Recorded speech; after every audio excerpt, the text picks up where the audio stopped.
দুর্গাপূজাকে কেন্দ্র করে গরিব দুস্থদের মধ্যে নতুন বস্ত্র বিতরণ করলেন আমবাসা এলাকার বিশিষ্ট শিক্ষক ও সমাজসেবী স্বপনম।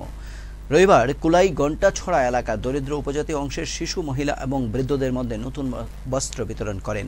এদিন 20 জন শিশু এবং 10 জন মহিলা ও 5 জন বৃদ্ধদের হাতে পুজোর বস্ত্র তুলে দেন শিক্ষক স্বপনম।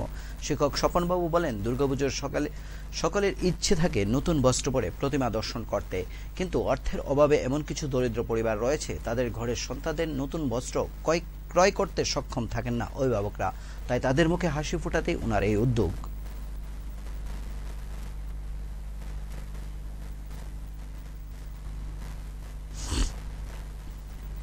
দুর্গাপূজা আসন্ন, প্রত্যেক বছরের নেও এবারও আমি চাই আমার যে উপজাতি ভাই বোনেরা যারা আছে অতি দরিদ্র, তারা যেন ন্যূনতম, যারা পোশাক কিনতে পারে না, তারা যেন এই পোশাকটা পরে দুর্গাপূজায় বেরোতে পারে, সেই উদ্দেশ্যেই তাদের ন্যূনতম একটু সাহায্য করা।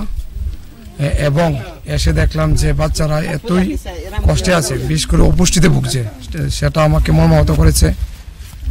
আমি আশা রাখবো পরবর্তীতে এলে তাদের জন্য কিছু পুষ্টিকর খাবার নিয়ে আসতে, এবং বাচ্চারা যেভাবে পোশাক পেয়ে আনন্দিত হয়েছে সেটা দেখে আমার খুবই ভালো লাগলো।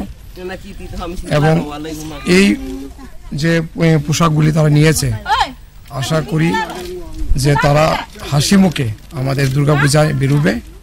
পাহাড়ি বাঙালি ত্রিপুরা আমরা এক, এবং সংহতির পথে আমরা আছি।